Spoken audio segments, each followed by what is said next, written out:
Welcome, everyone, to the May 11th, 2021 Zoning Board of Appeals. My name is Marty Akins. I'm the chairman. We have the vice chair, Mr. Koveas, board members, Mr. Chin, Mr. O'Brien, and Mr. Himmel are with us tonight. If you have a cell phone or a pager, just please put it on vibrate or silent so you don't interrupt the meeting. And I hope you're on mute so everyone will, let me shut off my phone.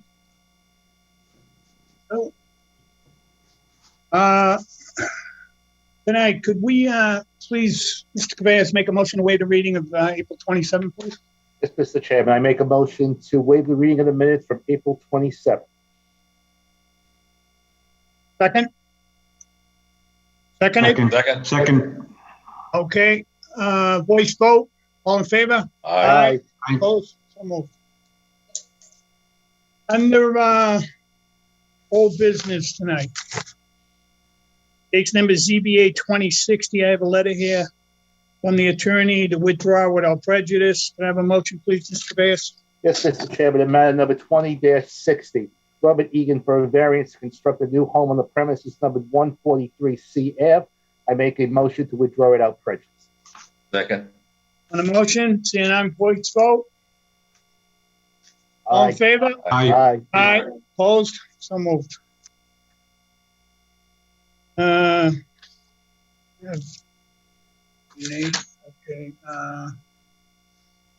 Case number ZBA 2128, William Phelan, 1439 Furnace Brook. I have a letter here to withdraw without prejudice. Squares, have a motion, please. Yes, Mr. Chairman, in matter number 21-28, William J. Phelan, Esquire, for a special permit variance to subdivide the lot into two lots, tear down a garage, and construct a new two-family dwelling on one lot in this resident A zone on the premises number 1439 Furnace Brook Parkway, and make a motion to withdraw without prejudice. Second. Second. Voice vote, all in favor? Aye. Aye. Opposed? So moved. Case number ZBA and old business, ZBA 2071, Gene Curran for a variance. Permit floodplain to raise the existing structure and construct a new structure with less than required front yard setback to maintain existing garage on the premise number 30 Elcott Road. Is the applicant and representative here? You can go ahead and unmute yourself. Sean, can you Yes. unmute him? Yep, I think you can hear me, Mr. Chairman. Yeah, here's what I'd like to ask you. I'd like to ask you to move this till June 8th for one reason. The counselor called and he says some of the neighbors forgot it's been months this has been going on and people aren't following it. So we just want to re-advertise it twice in the paper, let the neighbors know, we'll bring it back June 8th. Does that work for you?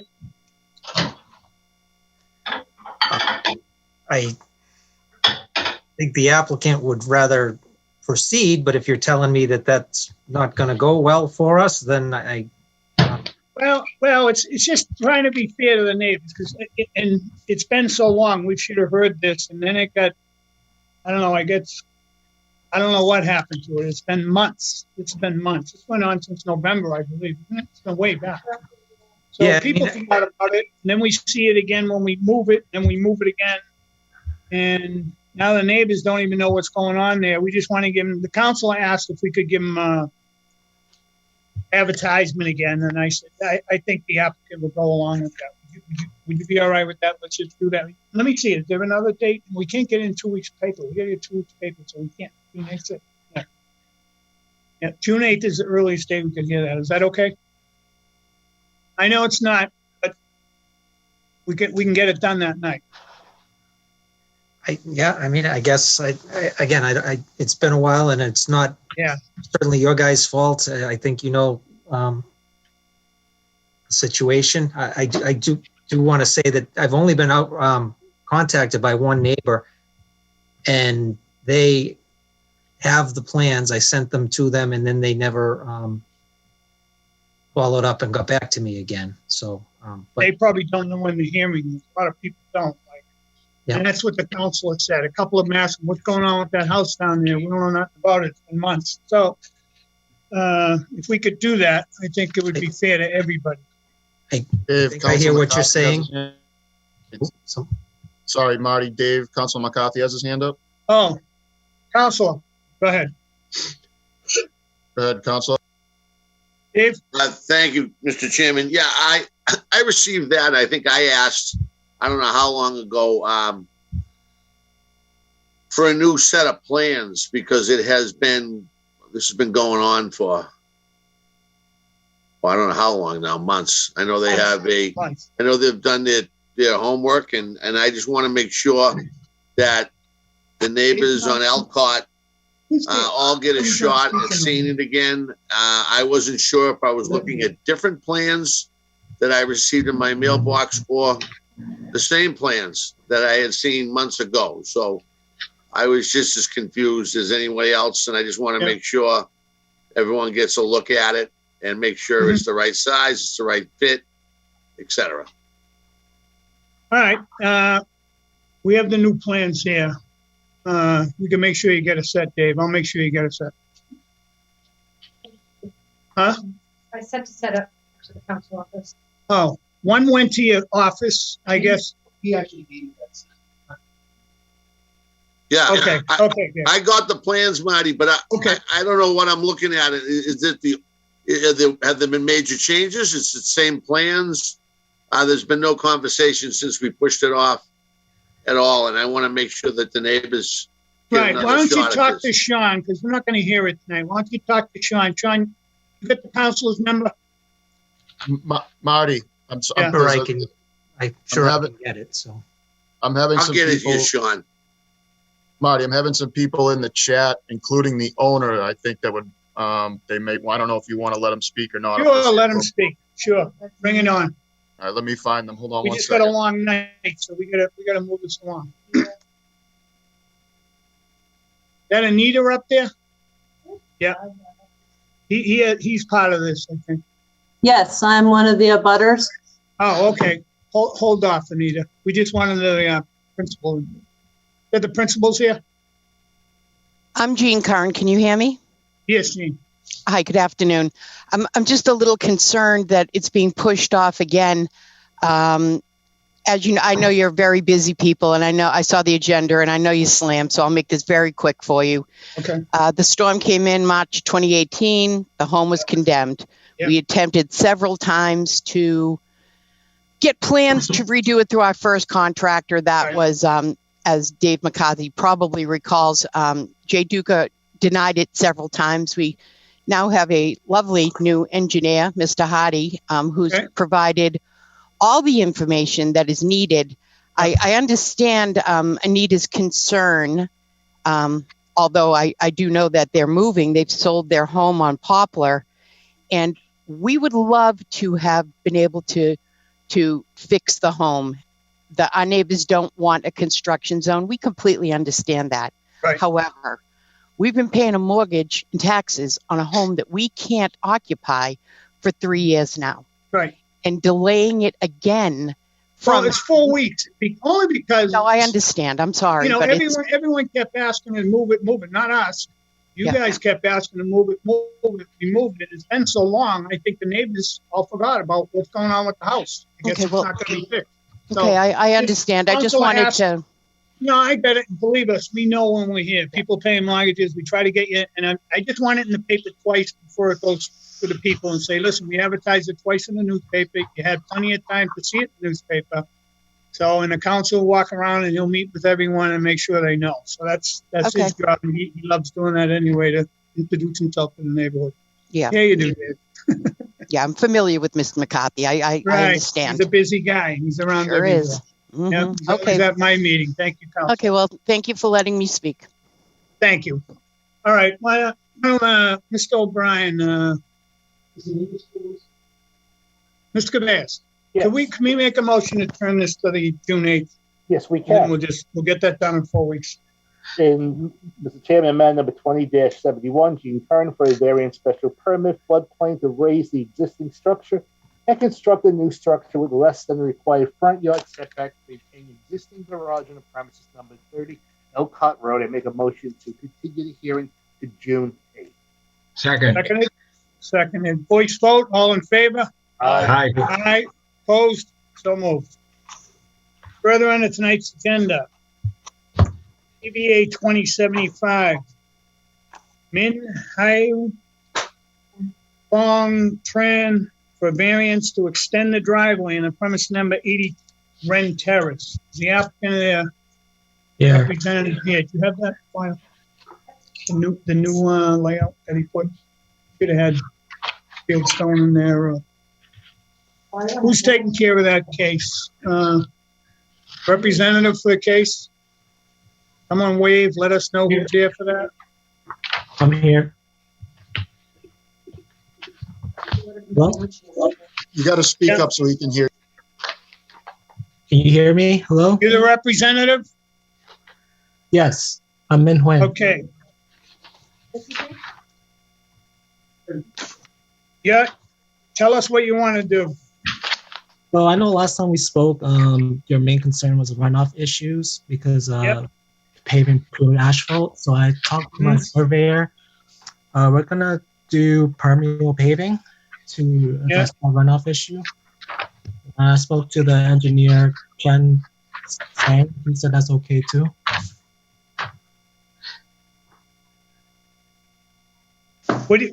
Where's the change? You said you were going to change that, put pavers. Yeah, it would just be a porous asphalt. Huh? Porous asphalt. No, we didn't ask for that. We didn't ask for that. And you were supposed to send us a copy of the new stuff you were putting in there. And I told you, we don't want. I got a letter here. Let me read this letter in effect. That you might understand what we're doing. Dear Chairman Akins, case number CBE 2075 80 Ren Terrace. This is from the Office of the Council, Council Palmucci. Says, I have been in contact with two neighbors of 80 Ren Terrace, expressing to me the following concerns regarding the application for the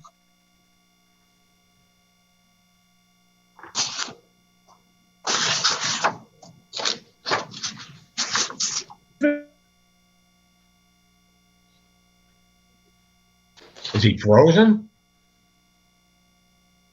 That way. Could have had a stroke.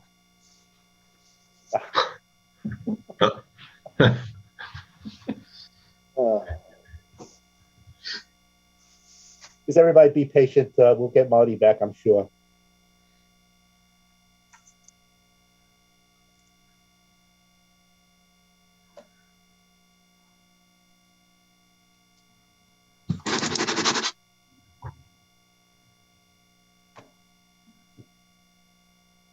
Yeah, I apologize for any of our problems here right now.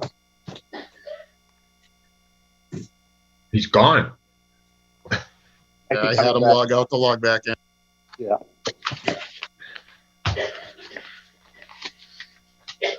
You'll have to let him know to start over again, right?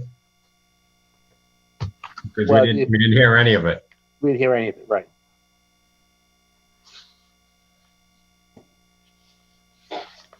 Folks, someday we'll be back in person. That would be nice.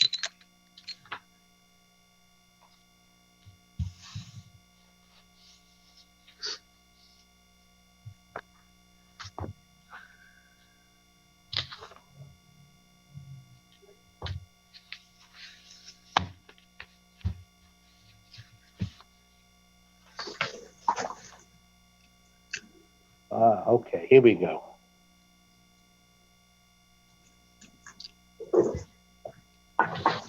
Mark, you have to unmute yourself, I believe. I'm doing it. I got it. We got it. Okay, Marty, we didn't hear any of the letters, so if you could start from the beginning. Thank you. Thank you, brother. You did a good job. Geez, here we go again. All right. Dear Chairman Akins, I have been contacted by two neighbors of 80 Ren Terrace expressing to me the following concerns regarding the application of Vinh Hieu and Phong Tran for their request to seek a variance to extend their driveway. Number one, there is an HOA in the neighborhood, which specified states all lawns, landscaping must be maintained in a manner consistent with the first-class subdivision. In addition, each owner will be responsible to maintain the area between the street paving and their lot line as if it was their land. Another HOA law, number 2, reads, no business activities of any nature shall be conducted upon said lots, other than those that may be allowed in the residential zone by City of Quincy. It appears that Mr. Hugh and Mr. Tran appear to be running a fishing business, Jay? A fishing business and store 2 boats on the side yard, which has been in violation of zoning ordinance. 3, this neighborhood that has homes valued upwards 850,000 plus, and to blacktop a portion of the yard would decrease the value of all the surrounding homes as well as theirs. Neighborhood is built on and surrounded by granite and is one of the most elevated areas in Quincy. We need to maintain green space and not cause any water issues. I ask that the board take these concerns into consideration while deliberating on this variance. Councilor Calmucci. Now, you running a business there? No, we're not. It's just for pleasure. I'm trying to sell my second boat too at the moment. Yeah. And first of all, we're not going to allow anything like asphalt up there. No. Now a decision. I'm sorry. Yeah, you did. You said you're going to put drain through asphalt, correct? Yeah. Porous asphalt. Yeah, you're going to put Is the that base. okay? I know what you're putting on. You're putting on a base, and it just runs through. I know that. No, we didn't. We told you no asphalt. Last time we talked, we said no asphalt. I thought you said pure asphalt. Oh my God! All right. I'm not. Listen.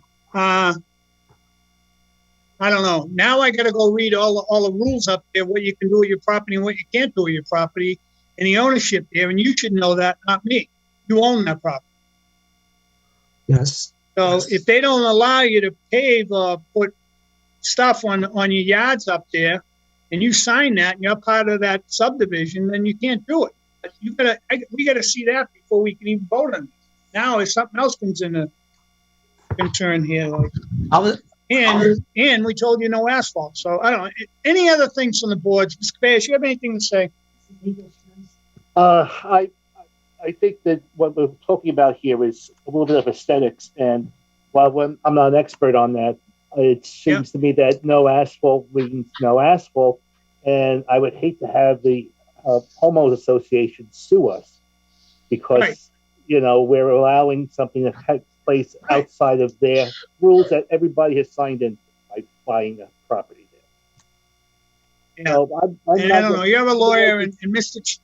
Chin's a lawyer. Mr. Chin, I don't know. Would that go back on them if they did it, even though it was approved by the city, not divided by the their subleases? Well, the subdivision requirements are probably recorded at the Registry of Deeds, so they become public record, and everyone is supposed to abide by them if they live in the subdivision. It's the first issue. They would sue him as the homeowner because he violated the provisions. I don't know that they could necessarily sue the city, but my position is that he should speak with the homeowner association, share his plans with them, and if they bless his plans, provide us with a copy of that letter. Yeah. That's the first step. Second step is if we're not allowing asphalt, he needs to understand that permeable asphalt is going to look like asphalt, and it sounds like the counselor has an objection to the appearance of the asphalt. Okay? Yeah. Thank you. So why don't we do this? Instead of even hearing this again right now, you have to go back to your subdivision, and you have to get a letter from them approving the plans that you want, and have them sign a letter and give it to us with your plans. And no asphalt. Okay. Okay. And who do I go to contact? Where can I find them? I have no idea. You bought the house, not me. Whoever owns that subdivision, it takes care of it. That's who you bought it from, correct? Okay. Should be in your deed. Should be in my deed. All right. Mr. Chin, shouldn't that be in his deed? Should be a reference in his deed, and if you're paying homeowners association dues, there should be some address that you're mailing those to, as well as an addressee. Okay. All right, so what do you need? 2 months, month? Probably 2 months then. 2 months to get this done? I gave you just the July 18th, was June 22nd or July 13th. July 13th. All right, can we move this to July 13th, please? And if you don't have his stuff in, then we'll just dismiss it. I have a If he has it, question. then we'll hear it. Mr. Chairman, I have a question. Yeah, And that is, go ahead. that's now 2 months from now. This thing Yep. had begun, I don't even know when. I know we were pushed it to March. Are we going to be in the same problem we just had, which is he has to re-advertise? Well, I think the people that anyone's here to hear this is gonna know, Okay. they're online today that we're gonna move it, but I know what you're saying. You're right. It just keeps moving, and people think it's gone. What do you want them to do? This is the second continuance, so I think after Yeah. this. This is a second continuous, so it's not like we had 4 like you. Oh, okay, I thought it was more than that. I'm sorry. All right. Yeah.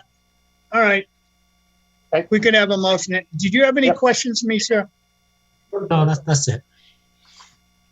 Mr. Chairman, in matter number 20-75, Ming Hung and Fong Tran for a variance to extend the driveway on the premises number 80 Ren Terrace. I make a motion to continue the hearing to July 13th.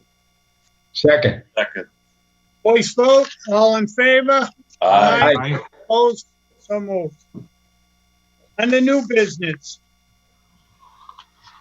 CBA 2111, Jim Chen for variance to erect 2 units, 2.5-story townhouse addition to the existing single-family structure on the premise number 23 12th Street, Quincy. Is the applicant or the representative here? Go ahead and unmute yourself.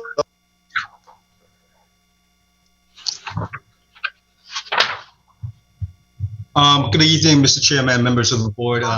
The record, my name is Jim Chen, architect of JCB Architect, representing the applicant tonight, Kevin Chan. So the subject property at 23 Botash is currently a single family located. That's the only Get the voice here, guys. How come it's going in and out? You got to get a little closer or something because we're missing. I'm missing it here. Okay, can you hear me? Yeah.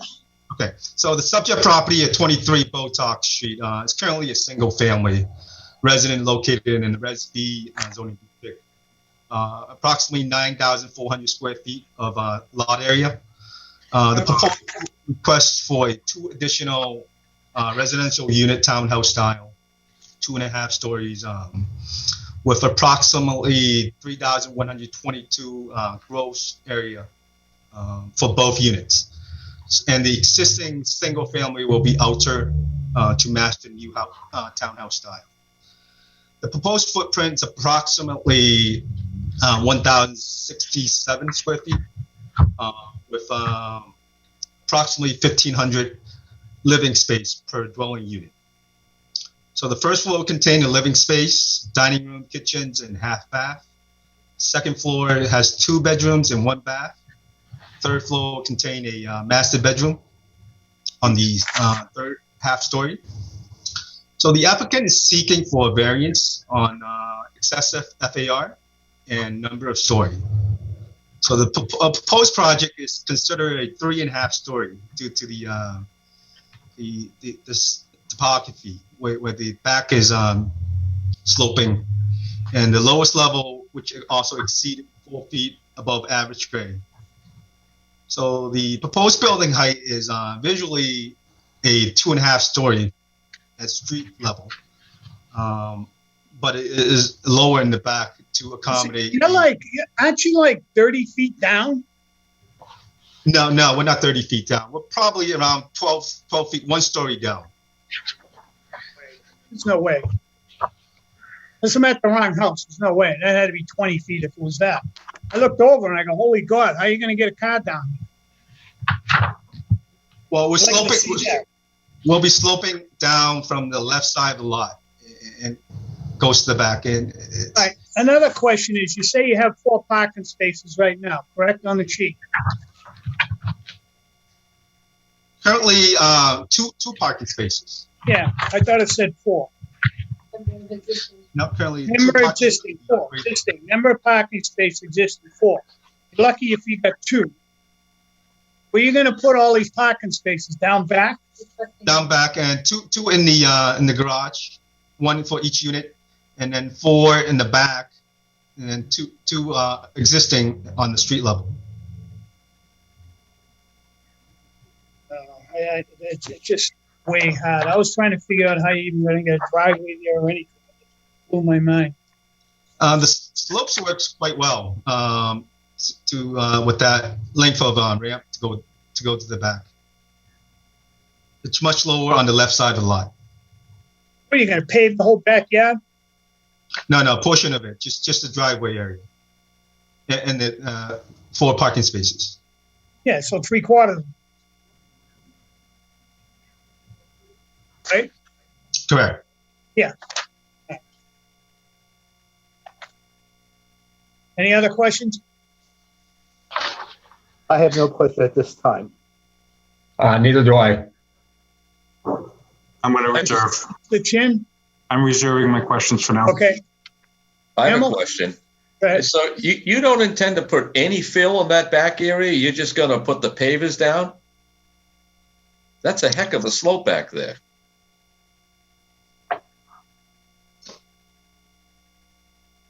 It's probably a Yeah. 1 story height difference. So you're not intending to put any fill back there? No, it's close to a wetland area, so we're not intending to put any fill. How are you building the ramp going down? With previous pavers. Am I got this right? You're going down like 20 feet to the bottom. I don't believe it's 20 feet. It's All right, so 12 feet. I'll give you the benefit right now. I think it's more, but 12 feet. 12 feet, yeah. How do you put pavers down to get jump 12 feet in a minute? How do you do that? I don't know what you're talking about.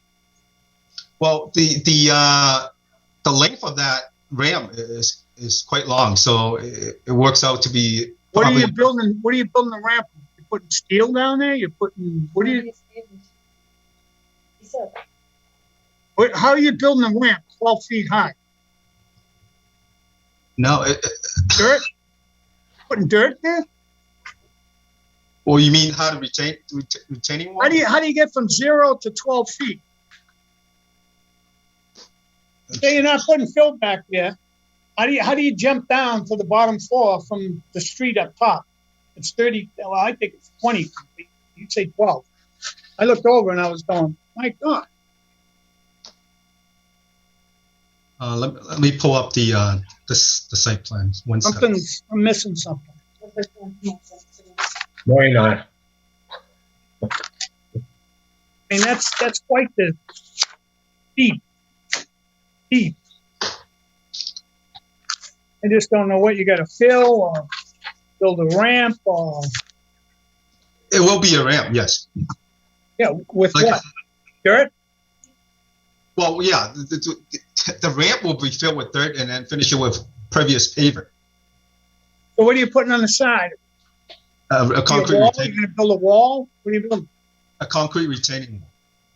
Concrete retaining wall. That's what I'm saying. Saying you're not putting anything back there. You got to get from 12 to 0. You got to put something back there. Right. You got a concrete wall going up there. All right, so you're going to put a concrete wall up and then fill it all in and then put your pavers on. That's correct, yeah. Cool. And how high is that wall going to be? You're saying it's 12 feet? It slopes down 12 feet, but the height of the wall follows the slope. Probably around 3 feet above the. What?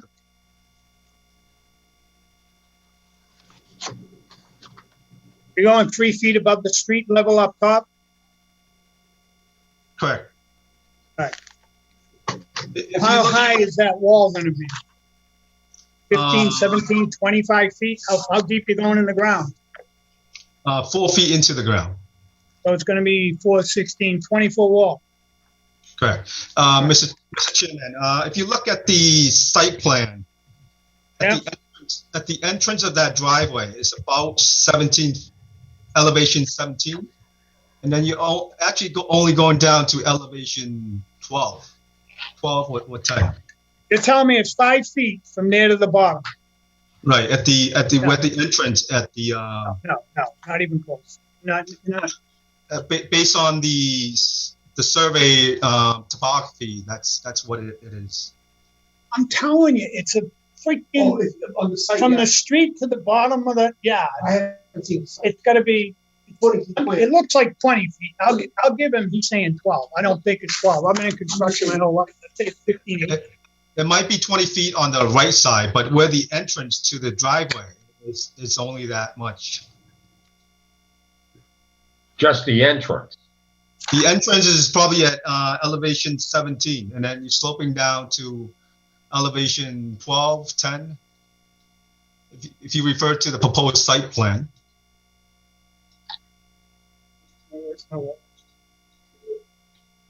I don't care. I believe what he says. But anyway, the fire and all that's already got me gone anyway. When you talk like that, it's just jamming stuff in. It's not happy with it. Any questions of the board right now? Anyone? I have nothing. Anyone? No? Not right now? Not right now. All right. Is there anyone that wants to speak in favor? Anyone want to speak in favor? Raise your hand. Give us a, how do you do? We have Citizen John? Rutherford. Citizen Rutherford. Go ahead, You're up. unmute yourself. John, take an oath, please. Hi, John. Hey, You tell the truth, the whole truth, nothing but the truth, so help you God? I do. Thank you. I want to dedicate my cat Roster is sick. This is probably her last meeting, so Oh, it's too bad. it's sad. Oh, sorry about that, John. But she's here. She's in the room.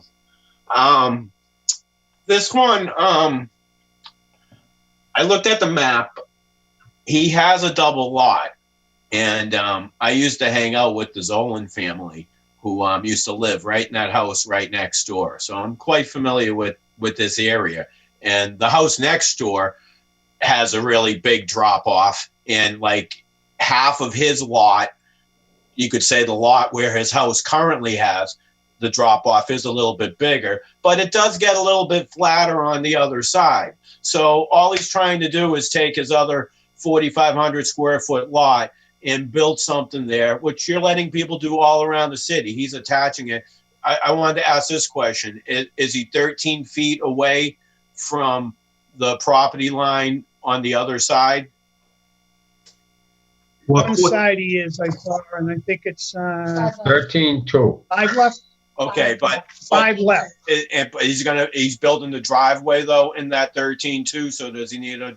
Is he? Yeah, He's 5 feet left. He's looking for like a zoning variance for having the driveway too close to the border, basically, or no? Yes. Okay, so I mean, but bottom line is that how many total square feet is the project?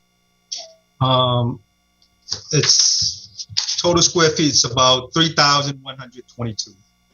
Okay, so I mean, it's you know it's big. That's but just those two, John, and he already has one there. What is that? The square footage, including the house that's already No. there, or just the No. addition?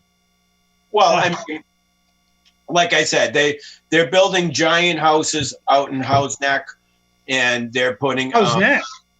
Well, I mean, there's people building some big things on some very tiny lots. He does have a 9,400 square foot lot, which you have to consider gigantic in North Quincy.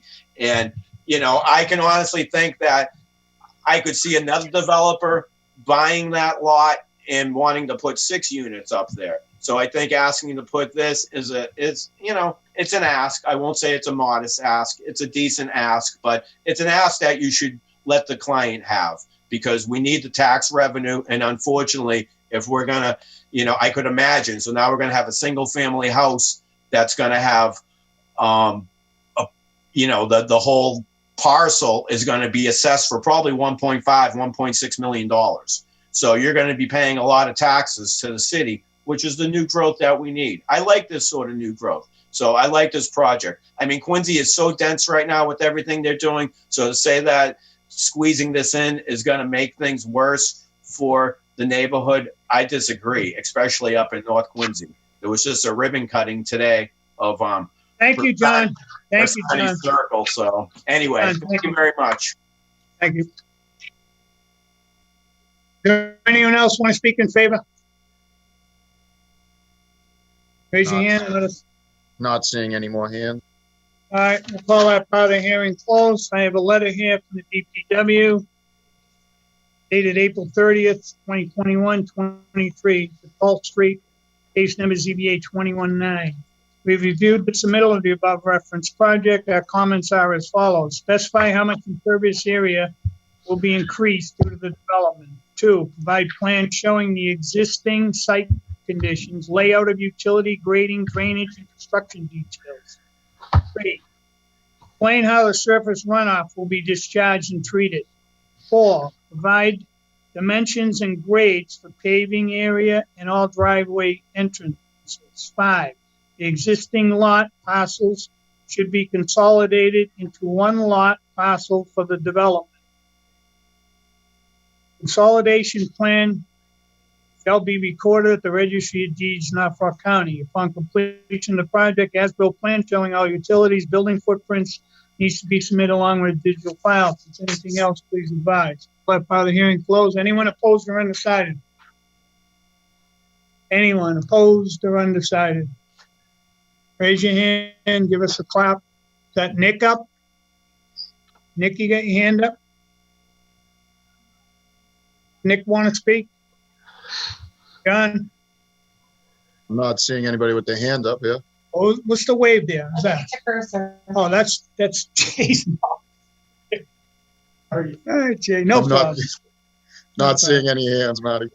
All right, we'll call that part of the hearing closed. I don't know, I think that whole project is a lot. I do. I just think it's a lot for the lot of land and the fire and all that. I think he could have come up with something a little better, but I don't know. I don't know. Let me hear from you guys. Base? Well, Mr. Chairman, I would be more happy. I'd be happier if it was 2 units as opposed to 3. I think we're talking about a street that already has cars all over the place. It's 40-foot wide street. It's not a major place. I understand it's Residence B. I think he's entitled to have a 2-family. I don't think he's necessarily entitled to have 3 townhouses. Mr. O'Brien? I have similar thoughts to Mike, Mr. Cabeas. I'd prefer 2. That would, I think, eliminate the need for the deep parking down next to the wetlands, and as much fill as they'd need. That area down there is sketchy to me when you get below that, beyond the back of them yards there. That stuff has come across the backside of the street where there's a wetlands retention area there near the football field. So. Right. There's a lot of suspect in that area itself. But I'd consider 2 instead of 3, and then the elimination of that parking down the bottom of that hill. Well, they're going to put somewhere. They only got 2 spots up top. They're going to have to put. Yeah, but they said there's garages, so I'd put a garage in and a driveway for 1 car. It'd have to be up. You'd be up there 20 feet in the air, but I know what you mean. All right. Anyone? Where are we now, Mr. Hamel? Mr. Hamel. Yeah, I don't like the idea of the big retaining wall. I don't like the idea of the steepness of going out back, and I would be much more comfortable with with 2 units, even if the second unit was larger than the proposed 3 units. Yeah. All right. I think you heard from the board that they're Mr. not Chair, happy about. I see Oh, something. Mr. Marty? Chin, I thought I asked you. I'm so sorry, Mr. Chin. Quite all I right. thought I asked you. I'm looking, I'm going, all right, all the board members, I got. One more. Keep Actually, moving on my screen. You go over on the left a minute ago. no problem. My concern is the flood zone in the back, the 50-foot Yeah. buffer. I know the applicant has to go before the conservation, which should hopefully take care of some of those concerns. Mhm. But I think if we do cut it back to 2 units and, maybe make the second one, as John indicated, a little bit larger, but smaller than 2 new ones, then that would alleviate the need for the additional parking that slopes further down into that lot, goes closer into that 50-foot buffer zone. Right. So maybe that alleviates additional problems. Right. Marty, we All right. do have one person with a hand up. I'm not sure if you're taking any more from the. Go ahead. I'll listen to him, see where is it? Cheng Gong, the iPad. Ben Gong? Yeah, you're up.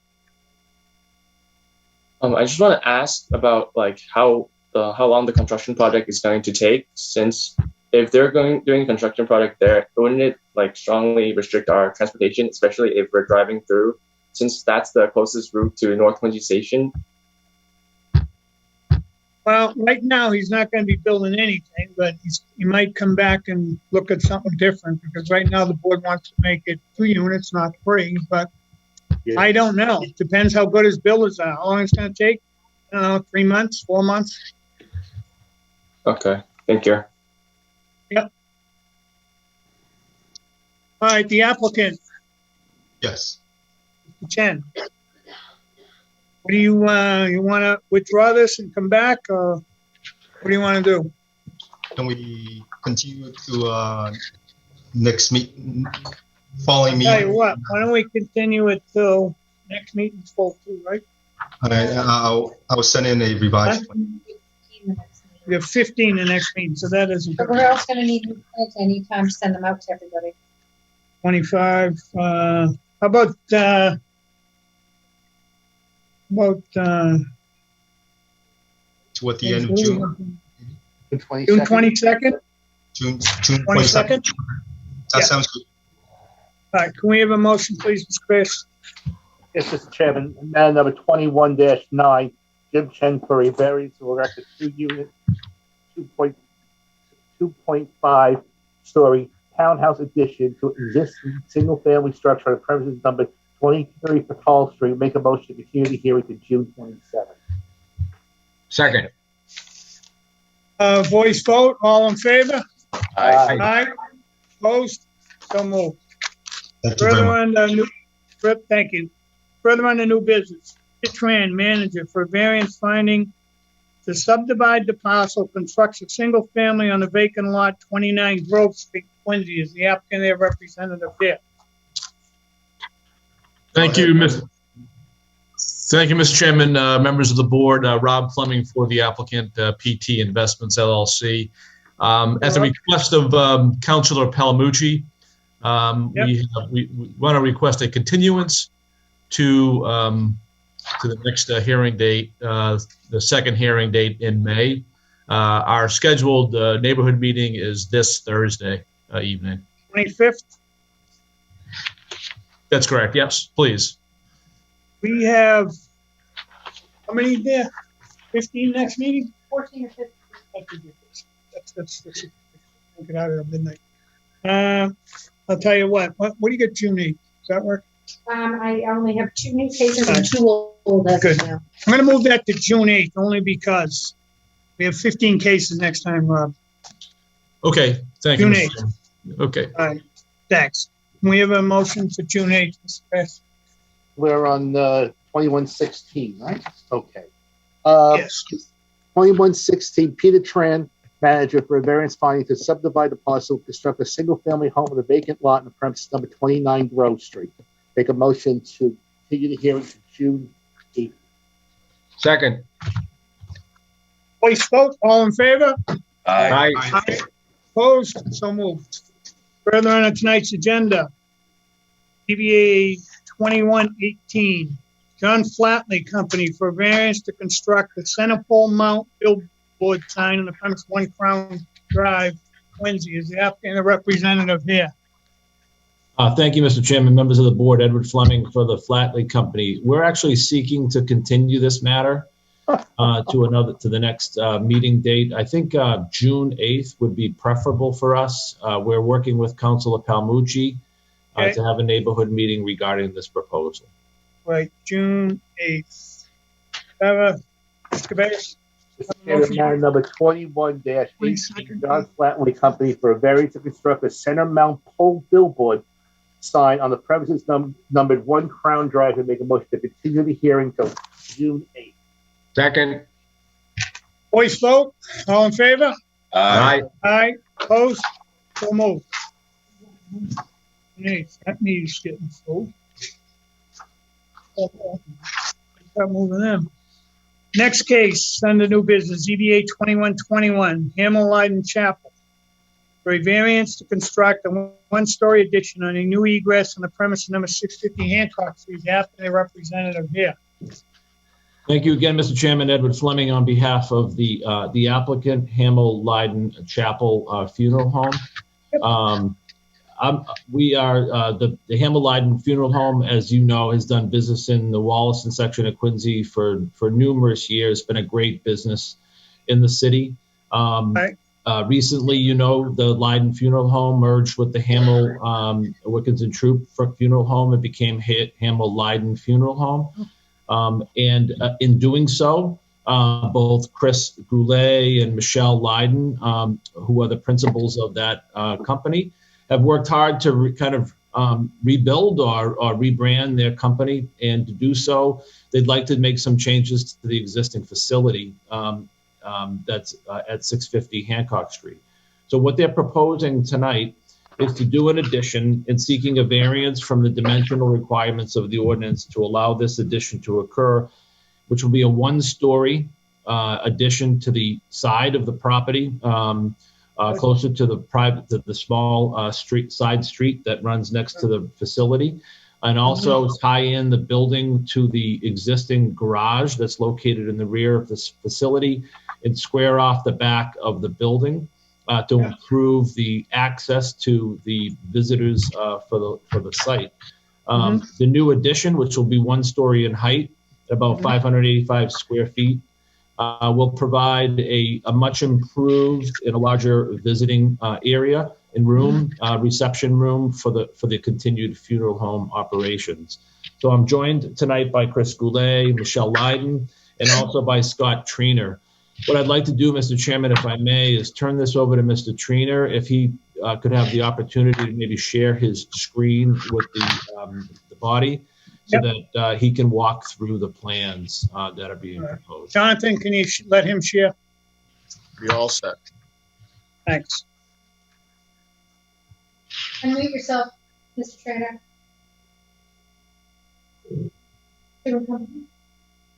Go ahead. Try to mute. Try to unmute. There you go. Thank you very much. Much appreciated. All right, let me share my drawings here. Okay, so here we have a site plan in the upper left here. Show the corner of Blake and Hancock Street.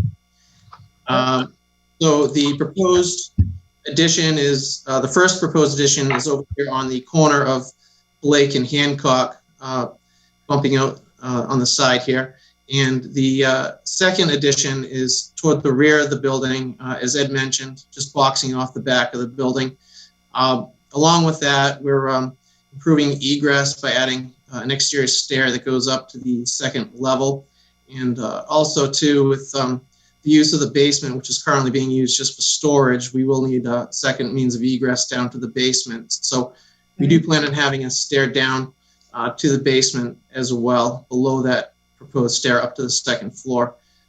In addition to that, we plan on having a second egress off the main level to the rear of the building with a small paved area for small patio for patrons to the chapel. So let me just move on.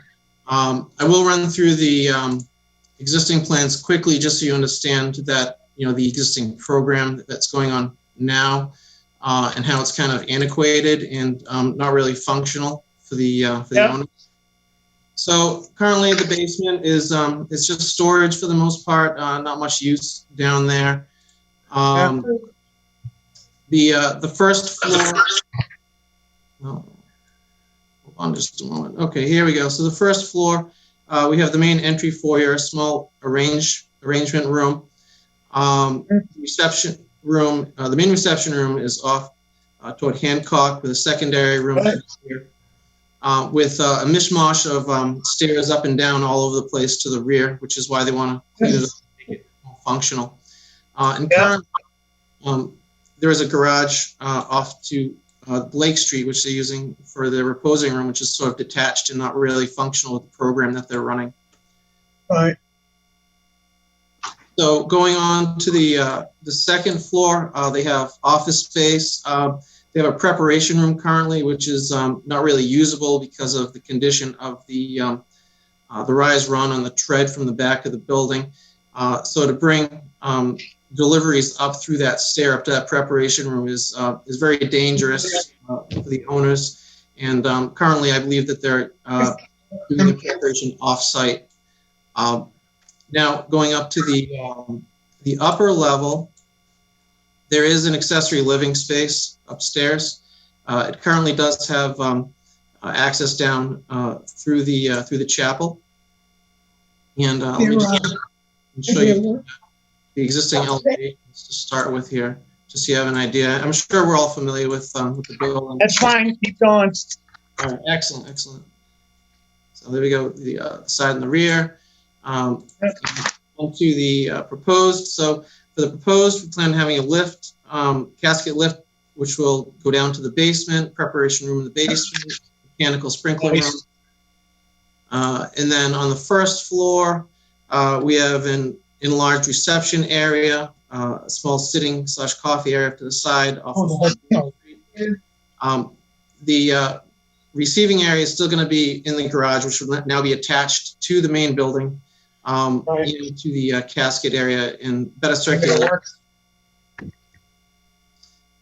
Then going up to the second floor, most of the footprint stays the same, aside from the addition of a new egress stair down and updated half bathroom. And up top, nothing is changing for the accessory use living area. And I'll just go through and show you the proposed areas of work on the elevation in front here. That would be to the left, Blake Street being on this side, this being Hancock. And then we have the right side elevation. And proposed rear elevation boxed off, and new egress stair, second floor, and stair down to the basement for second means of required egress. And we have the other side elevation, the left side, the Blake Street side, showing some nice paneling, which we try to carry around the building and hopefully do the building some justice for what it is and what we hope it will be. Thank you, Scott. Happy. So, Mr. Chairman, members of the board, what drives really the request for a variance is basically attaching this addition to the rear garage. And because the rear garage is only 2 feet off the property line in the rear of the site on Blake Street, it requires the need for a variance. In all other respects, this is really good. This could have qualified as a finding in that many of the other non-conforming nature of this building is pre-existing and has been for 30 plus years while the Leiden Funeral Home has operated for years. So that's our presentation, Mr. Chairman. Now, and how long are they going to be closed? Do you know? During construction? I don't know if the client is here. I think they certainly want to try to stay open. Chris, you're here. If you want to comment on that. Can you hear us? Yep. Can you hear us okay? Yeah. Okay, oh, good.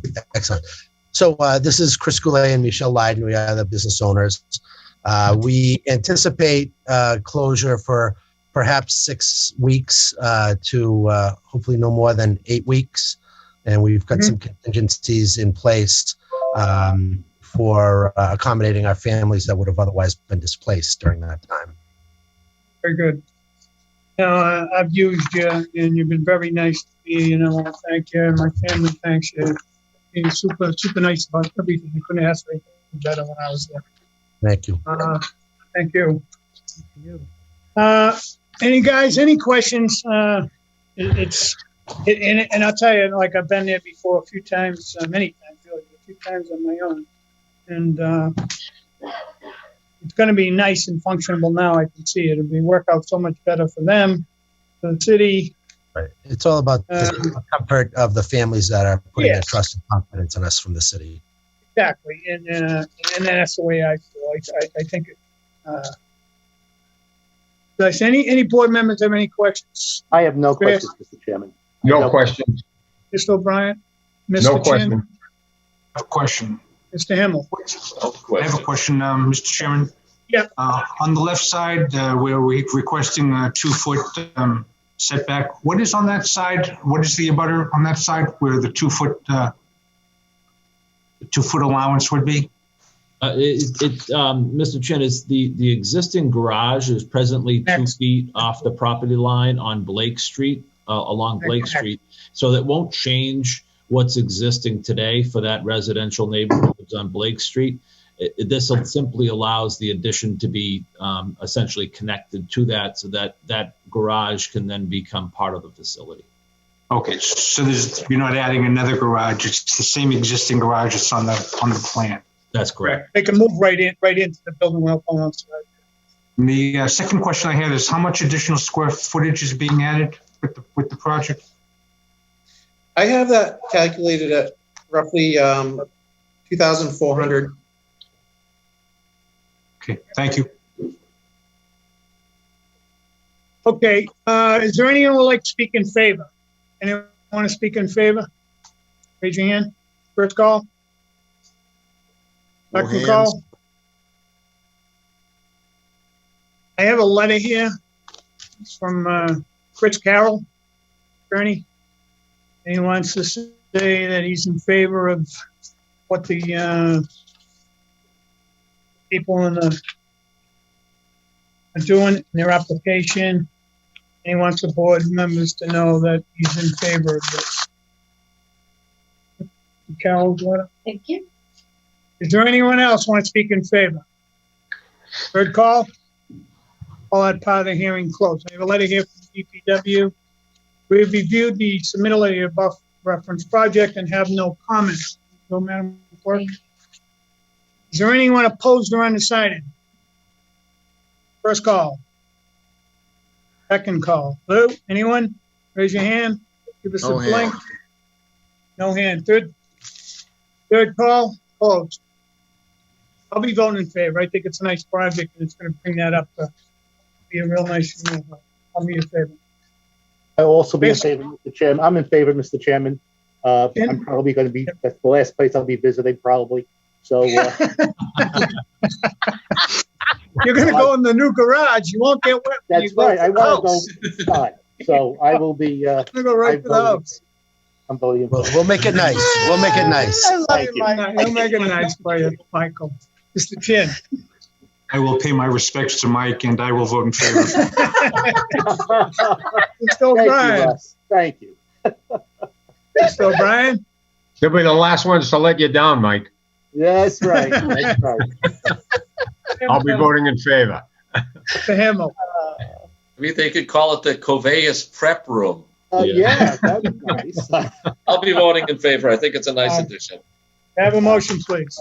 Yes, Mr. Chairman. In matter number 2121, Hamel Leiden Chapel for a variance to construct a one-story addition to the new egress on the premises numbered 650 Hancock Street. I make a motion to grant the variance. Second. Can we have a roll call vote, please, Madam Clerk? Sure. Mike Cabeas, Yes. Charlie O'Brien, Yes. Russell Chin, Yes. John Himmel, Yes. Chairman Aiken. Yes. Thank you very much. Thank you. Put Mike's name. Thank you very much, gentlemen, very much. Thank you. You got to mail Mike Bayes a little thing so he can let it go for you. It's in the mail, Michael. Don't you Thank worry. you. Thank you, Michelle. Love No laugh about that, but we're all going there. Good day, gentlemen. Thank you, gentlemen. Thank you. Further on to tonight's business. DBA 2123, Mark Salucci for variance to legalize the existing two-family house into a three-family residential on the premise number 56 Jackson Street. The applicant or the representative here. Thank you, Mr. Chairman, members of the board. Edward Fleming again, on behalf of the applicant, Mark Salucci. You kind of put me all together and then get rid of me. That's kind of nice. I like how you do That that. works You don't good. make me stay around like Dave, you know. Well, I feel for the clients. They got to pay you. Hey, now they don't have. There you go. Thank you again. I represent Mark Salucci. Mark is the owner and resident of the property at 56 Jackson Street in West Quincy. The property is a large 9,143 square foot parcel with a large existing two-family home on the site and large paved parking area. I tried to share with the board and I could try to share my screen if that's necessary, but the property is located in a very strange spot because it's located at the end, it's the dead end of Jackson Street, and it essentially opens up onto his property. It's a large home with a large paved parking area. And that paved parking area provides parking for, I would say, at a minimum of 7 parking spaces. I included some pictures in the application materials that I submitted that showed at the time 7 vehicles parked all along the house in legitimate parking spaces. In addition to that, because of the large paved parking area, there's also additional space for additional visitor spaces, up to probably 9 or 10 spaces. I know Mr. Akins, Mr. Salucci mentioned that you had been there the other night to view the property, so you have a really good feel for it. Right. A number of years ago, Mark's father, who owned the home prior to Mark, decided to do some renovations because he wanted to build an in-law unit for himself. What he did is he converted the garage that was attached to the property into a single unit for himself and lived there for a number of years. In fact, it was all done with professional contractors, both plumbing and electrical contractors, but he didn't get the appropriate sign-offs or appropriate building permit when he did that work. So Mark knowing that Mark now wanted to legalize that unit, asked me to assist him in filing this application. Therefore, because the work has already been done and had been done some time ago, there's no physical work that needs to be done to the home at all. It will remain exactly as it is today. However, in talking with Kathy Nugent, who came by the property a number of months ago, Mark is aware and cognizant of the fact that he needs to call the building department. He needs to have them come in to view the work that was done. What's happening in this thing? Cut some holes in some walls and do some things. Tomorrow. Get the appropriate sign-offs. And he'll do that. And he'll do that without any issues. And certainly he called and talked to Kathy Nugent about that. We think it really is a good proposal. There's very, very limited variances needed in order to provide for 3 units on a 9,143 square foot parcel. We meet the dimensional requirements, but there are some parking requirements that are not being met. And that's really specifically with regard to the setback of some of the parking spaces on the site. But otherwise, we think that it operates very well. It will have very little or no impact on the neighborhood at all.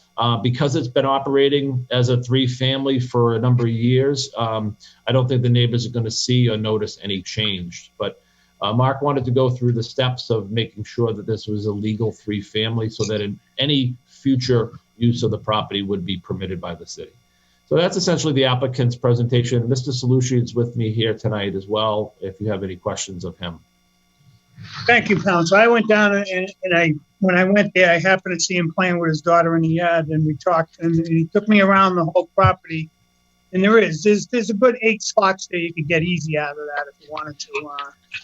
And there's another driveway that holds 2 there on the corner, and the angle parking, and you probably, your guests could come and park there, and it is. It's the end of the street. At first, when I read this, I wasn't in favor, so I went, sorry. It's exquisitely neat. It's at the end of a street. It's all by itself. You can't go any further. You can't drive in front of his house. When you go through the gate, you're in his property, so you don't go in his gate. It's his property. He's got plenty of room in the backyards. He has different play areas for different families. It's really cool. It's did a nice job on her. His father did a nice job. And I know what he's done there and what he bought, but it's been there so long. The only thing I would want to do, I would be in favor of this. I'm just telling the board. I would want to see the city get down there and just take a good inspection of the three properties and make sure it's okay. And that's what I'm just telling the board. Any questions of the board? Mr. I have none. Mr. Chin? No questions. Mr. O'Brien? At this time, no questions. Okay. And Mr. Hamel? No questions.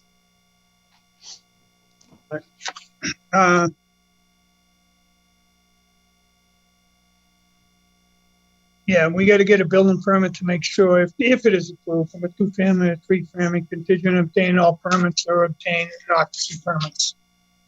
Have to do that too. Let me ask the neighborhood. Is there anyone here that wants to speak in favor?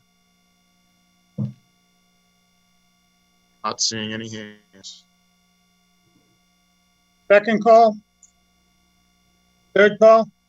All part of hearing closed. I have a letter here dated April 20th, 2021, 56 Jackson Street, case number ZBA 2123. We reviewed the above referenced submittal and have no questions. Is there anyone opposed or undecided?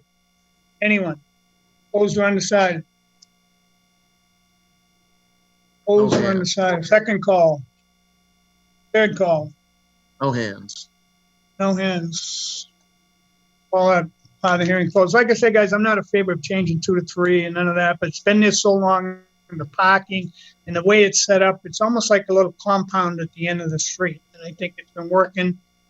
I saw a few neighbors in the street. I goes, any problems down the end? I go, none at all. Why? I goes, no, I'm just wondering if there's any problems in the street. I work for the city. I just asked, is there anything, have any problems here? He goes, none at all. Okay. So anyway, it's up to you. I know I'll be voting in favor. It's up to you guys. Mr. Cabeas? I'll be voting in favor also. I normally wouldn't like this because it's already been done, but it was done so long ago that it would be a hardship to have to take it down. So I'm in favor. Okay. Mr. O'Brien? Yeah, once I found it and I saw how big it was, yeah, right. I didn't have a problem with it. Right, okay. I'll be voting in favor. Chin? Yes, I'm in favor. Mr. Himmel?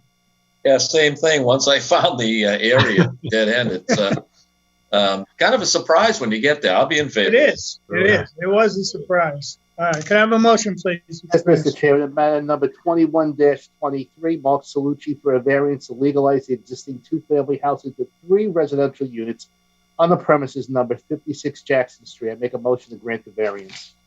Second. We have, Madam Clerk, we have a vote, please. Yes. Mike Cabeas? Yes. Charlie O'Brien? Yes. Russell Chin? Yes. John Himmel? Yes. Martin Akins? Yes. Thank you. Thank you. Thank you very much. I appreciate your time. Good night. Thank you, Council. Good luck, Dave. Thank you. Oh. All right, that was detached, right? That was further on to tonight's agenda. We have case number 2130, Tremont Quincy 1 LLC for special permit variance to demolish all existing structures, construct a 16-story multifamily building with bottom 4 floors substantially devoted to indoor parking on the premise number 71 Hancock Street, 6169 Hancock Street. The applicant and a representative here. Yes, Mr. Chairman. Good evening. Attorney David Mahoney. I represent Tremont Asset Management.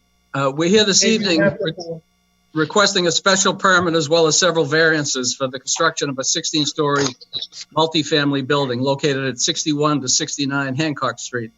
The land is currently occupied by Burt's Electrical Supply and a Domino's Pizza, as well as a single-family home at 71 Hancock Street. Both the pizza shop and the commercial building have minimal setbacks from Hancock Street. To the north of the site is the elevated Quincy Shore Drive. And this stretch of Hancock Street is a gateway to the city, and it's really in need of significant redevelopment. We have a team of professionals to make the presentation, Mr. Chairman, but before we do that, I'd like to introduce Mr. Sam Slater, who's the managing partner of Tremont Asset Management, to give you a brief explanation of what attracted him to Quincy. Sure. Good evening. Can you hear me okay? Yep, you're on, Sam. Delightful. Thank you. Appreciate that, Dave. Yeah, so I want to be respectful of everyone's time, of course, and I'm hoping that we have a good presentation to get through, but just wanted to say how committed we are to the city of Quincy and how confident we are that this is a project that brings tremendous value to the community and is at a wonderful location and very visible in ways that we're quite proud of, and we think that the city will be quite proud of as well, and is a huge improvement to the community and the neighborhood. So thank you for your consideration. Mm-hmm. Thank you, Sam. We'll turn it over to Brian O'Connor from Cube 3, who's the architect.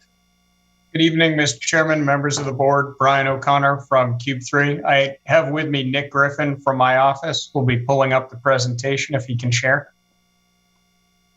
It's all set? Yes. Yeah, I've raised my hand. Okay, perfect.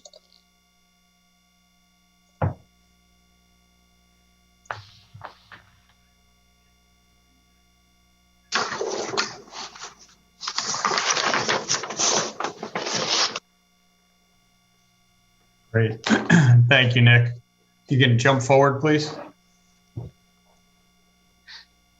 So what we wanted to do, we're just going to set the table quickly and make sure everyone understands what we're talking about. We've got a short civil presentation that will follow. What I wanted to do quickly is just orient everyone to the property. The property is at the intersection of Hancock and Newbury, outlined on this slide with the dotted red line. There are a number of existing conditions views we wanted to highlight. So the photographs that surround the edges of the pages are key to the number. So number one is just basically looking back up Quincy Shore Drive towards the Neponset. View two is Hancock Street, looking northwest at the corner of our site, but looking away from our building. View three is looking down Newbury Street, and you can just barely see Burt's Electric on the left. Domino's Pizza is right behind us in this particular view. View four is looking down Hancock, and you can start to see the Chinese food restaurant and the taller building on the left-hand side of Hancock down there. View five is the Newport Ave extension as you come around the corner of our site, and you can see the edge of the DMV right there. Six is the intersection looking back towards the corner of our site, which is in the upper left corner of image 6. And then the last view is just from Quincy Shore Drive, looking down from the bridge at our site. And you can see the Domino's Pizza kind of on the corner there. Just wanted to really make sure everyone understood what we're talking about. In addition to that, this site is a really interesting and wonderful location. As was mentioned at the beginning, we have a real opportunity here to work with the city and create a real meaningful gateway from the north side. We have Neponset Landing on the left, which is 12 stories, and it sort of anchors the edge of Quincy Shore Drive. We have the RMV adjacent to us and 100 Hancock Street just beyond the site. So the site, again, is sort of outlined in that dotted line right there. We just kind of wanted to set the table for you guys. There are some larger buildings in the area, and two of the buildings that we're taking down, or all three of the buildings that we're taking down are low rise. So we think, you know, putting something a little bit more substantial here has an opportunity to really anchor the northern edge of the city, provide a little bit of, you know, sort of iconic building energy here. And we're really excited to show you what we have. So this is the existing conditions. I'm not going to spend a lot of time on this. The civil engineers will cover this in a minute, but you can see Hancock Street running horizontally across the top of the page. We have frontage along Hancock as it comes to Newport Ave Extension, and then Newbury Street running north-south, or actually east-west, but vertically on the page to the left. As was mentioned, the Domino's Pizza, Burt's Electric, and the single-family home and lot are all going to be sort of considered for this project. In the next image, you can see what we're actually proposing to do at a very high level here. So we're proposing a 16-story multifamily building, which is 12 residential levels over 4 levels of parking, an elevated courtyard that's facing towards the south in the sort of nook of the building itself. The main entry and the frontage to the building is on the corner of Newbury and Hancock. We've lined the edge of Hancock Street with a very sort of extensive and thoughtful buffer along the edge that has a mix of large and small plantings, access to a bike room directly from the Hancock Street edge. All vehicular traffic in and out of the building parking is from Newbury Street on the left-hand side. And again, as I had mentioned, the front corner of the upper left image here at the intersection is really going to be the front door visibly. We also have a dog park, which I think Nick can point out, which is on the southern side over here, tucked in to the triangular piece of the parcel there. If you can jump to the next. And Nick's going to walk you very quickly through the building, but at the highest level, we have 240 units proposed and a mix of studios, 1s, 2s, and 3-bed units. In the levels of parking, there are 204 cars parking us at a 0.85 ratio. So my name is Nick Griffin at Cube 3 as well. This is the ground floor plan. So again, at the top left corner here, at the corner, we have our main lobby. I'll include leasing, mail, as well as building support, back of house spaces, and we have that bike room that access off Hancock. The vehicular entry is along Newbury on the bottom left here. You'll come in there from the garage, and then you'll slowly start to ramp up to the next 4 levels of parking. As you move up, we have some double height space for that main lobby at the top left corner, and the parking spools up from there to the 3rd floor and tops out at the 4th floor. At the 5th floor, our residential units start. We have that large courtyard that faces to the south with some amenity space off of that courtyard that activates the outdoor space for the residents. The building is a basic L shape with double loaded corridor with units on either side, with the main core being at the central of the notch. This is the kind of 6th through 14th floor, which is a typical floor. Again, 1s, 2s, studios as well. And then as we get up to the top, the second to last floor is a little bit more of a penthouse amenity floor with larger units. And the very top floor, we have some larger units and then another sky lounge amenity area that faces back towards the skyline of Boston and the bay. And then a basic roof plan that will work the amenities and MEP in that space as well. Some basic sections here just show, again, we're at a 16-story building, top out 178 feet. We have our 4 levels of parking, our courtyard at the 5th level, and the residential stack up from there at the L shape. This is a look kind of towards a short width, and then a look along the end. Again, you see the ramps as we work our way up the parking, the amenity at that 5th level, amenity at the roof, and residential for the rest of the upper floors. Just really quickly, we wanted to share a few images with you guys. This is a rendering of the front corner of the building at the intersection of Newbury and Hancock. You can see that double height sort of glass entry frontage Nick had talked about. The access to the parking garage is off the view a little bit behind the other building down Newbury. We've got glass and activation running down the edge of Hancock. We've sort of left out some of the landscaping, but we do anticipate running street trees down that edge. We're really excited about the building. The idea here is really to treat this as a gateway into the city and think about how we can start to combine some very traditional Quincy materials, the red brick and the masonry on the front edge of the building with some really sort of more modern materials towards the back. So we really want this gateway building to not only reflect and bring forward some of the language of downtown Quincy, but also to be a very overtly modern building that really welcomes sort of where the city is going. We have a couple quick elevation views here. This is a side elevation facing Quincy Shore Drive. A large part of this elevation at the lower level is effectively hidden by that elevated ramp. You have the lobby at the lower right-hand side. There you go, Nick. And then there's access to the bike room in the glazing along there, another entry on the left. And you can see what we're doing here is we're really being playful with the articulation of the building, allowing bays to project off so that you get nice views coming down Hancock from both directions, and the building really feels well articulated both at the top and in the horizontal plane. This is the elevation on Newbury. You can see the garage entry on the lower right, and we have some really interesting and nicely articulated garage screening above that to allow some ventilation into the garage. You can see at that 5th floor is our first residential level. And we're really focusing on creating a very sort of glassy, open, and welcoming facade. This is the elevation on the southwest side. So you can see here the courtyard. They're a little difficult to read because they're flat, but the glassy area that Nick is circling right now is the access from that amenity area out onto the south-facing courtyard. The bulk of this elevation is actually in the distance. It's pushed back a little bit and not coplanar with the darker tower on the left-hand side.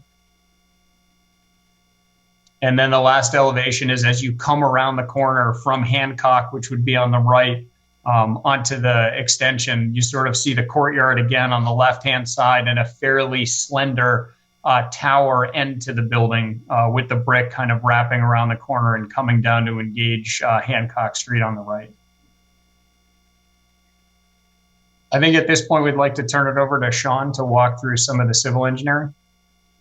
Yes, good evening, Mr. Chair and the board. My name's Sean Toby. I'm the civil engineer with Hoyle Tanner and Associates. Yeah. So for this project, from the civil side, we really tried to look to enhance this site in all the ways possible. Kind of as Brian mentioned with the gateway to the city in this Hancock Street corridor, we really wanted to enhance the sidewalks along the front. Right now, it's kind of broken. There's a bunch of unused curb cuts. The tip down ramps aren't compliant. So pretty much everything from Densmore Street up to Newport Ave extension will be widened and will be a brand new sidewalk with new tip down ramps, the street trees, as mentioned, the landscaping, bike racks, benches, as well as part of Newbury Street. That section along the property line will be paved. There will be a new sidewalk that heads down to the south as well. And that'll all really tie into this new building development to help enhance the area and connect into the downtown. And from a stormwater standpoint, currently, the site right now doesn't have any drainage. There's no treatment. It's kind of a commercial use. Everything flows off and eventually ends up into the Neponset River. As part of this project, all the parking will be concealed within the building. There'll be no surface exterior parking. So all the roof water, as well as any of the runoff from the dog park or landscaped areas, will be collected and sent into underground infiltration systems. So we're taking a big bulk of that water, treating it, recharging it back into the ground, and really enhancing the stormwater coming off of the site from what it is as it exists today. And I can answer more questions at the end. I don't want to get into too much detail, but I can pass it over now to Sean Kelly for traffic. Thanks. John?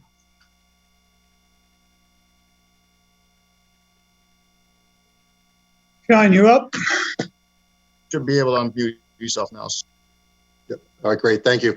Well, good evening, Mr. Chairman and members of the board. For the record, Sean Kelly with Vanast Associates. Can we get rid of these plans on the screen here? No. All right, good. Yeah, can we share that again? I actually was going to use that for the. No, you can use it. Yeah, I just didn't know. I just saw it there and I didn't know what. We're not going to use it. Let me see. Let's see who's talking here on my screen. There we go. Okay, well, again, good evening, everyone. Sean Kelly with Vanast Associates. Again, on behalf of the team, thank you for having us tonight. I think what I'd like to do tonight, if it pleases the board, is take a few minutes to walk through the traffic impact assessment that we prepared for this project, how it was conducted, what our findings were, what our recommendations are. Then we'd be happy to answer any questions that members of the board or audience may have. So I think we're all somewhat familiar with the project site. Again, we're located at the intersection of Newbury Street with Hancock Street. The site today contains some commercial and residential uses, including a Domino's Pizza, an electric business, and then also, again, a single-family home. For effort, the first thing we did is we went out and did an assessment of existing conditions. We looked at existing traffic, we looked at public transportation, we looked at safety characteristics, and I'll briefly touch on those. We did do some counts just to get a handle as to what level of traffic is out there today. We looked at volumes both on Hancock Street to the west, and then also on the Quonset Ave, Quincy Shore Drive southbound ramp that runs parallel to it. The ramp today carries about 16,000 cars a day. Peak hour flows range anywhere from 700 to about 1,400 cars an hour. Hancock Street volumes, as you can imagine, are significantly lower, about 3,000 cars a day. Peak hour flows ranging anywhere from about 150 to 180. So the combined flow, that is the flow that would go by Newbury Street, where we have access during the busiest hour, the PM peak, it's about 1,500 vehicles per hour. Again, all southbound, as would the traffic leaving the site be making the right-hand turn. Look at public transportation. The site is well served by public transportation. The bus route 210 is available within a 2-minute walk right down to Newport Avenue, and it provides connections to the North Quincy Station Red Line, which provides direct connections to Boston. So the site really is ideally situated to take advantage of that and not be as auto-reliant as other sites in the city may be. We looked at safety characteristics. We looked at the state creates a database, what they call the Highway Safety Improvement Program database, which identifies locations that either through the number of crashes or the severity of crashes they deem unsafe. We looked at the ramp at Hancock, at Newbury at Hancock, and none of those locations were identified as an HSIP location, meaning that the state does not know to be either unsafe or whether due to frequency or, again, the severity of the collisions. We looked at sight lines based on the speeds. We collected speeds on both the ramp and also on Hancock to get an idea as to how much sight line you would need to make that movement, both from Newbury Street making the right and then also from the driveway onto Newbury.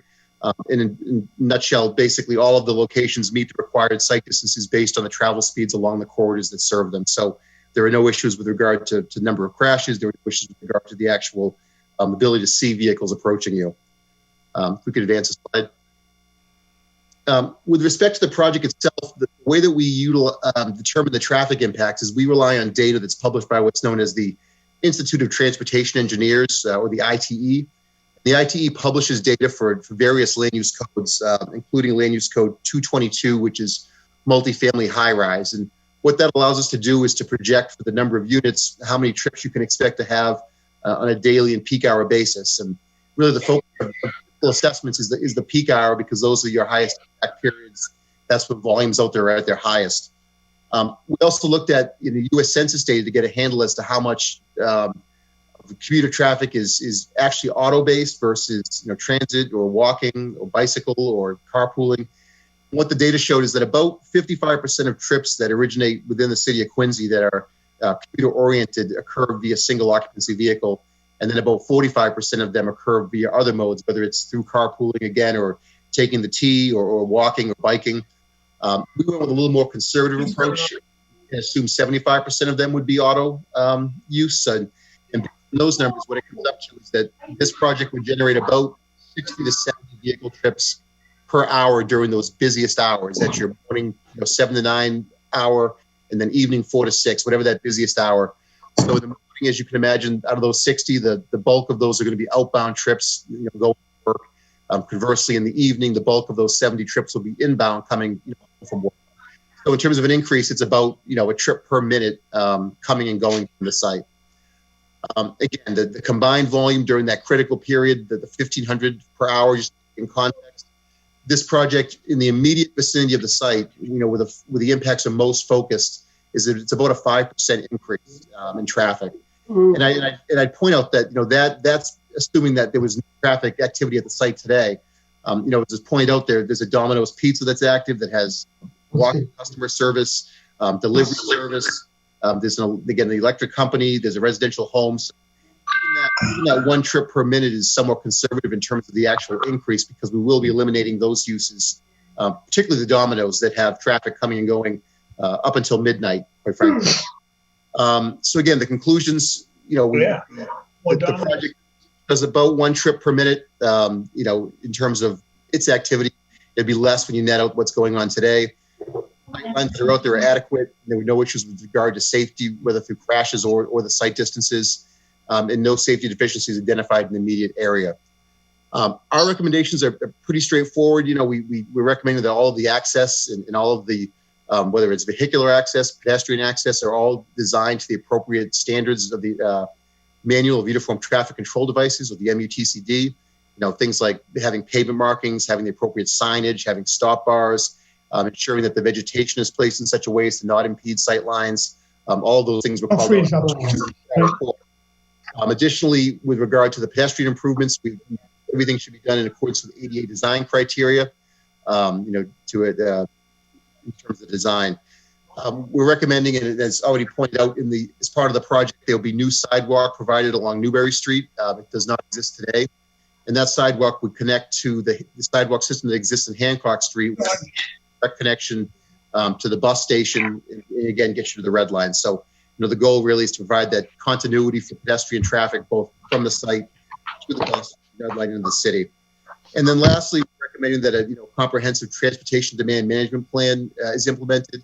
And elements of that are providing the bike spaces on site, providing information to residents relative to transit, and things of that nature to try to get people out of their car and using other modes of travel. That's pretty much all I have for tonight. I'd be happy to answer any questions that members of the board or audience might have. Thank you. Thank you, Mr. Kelly. Thank you, Sean.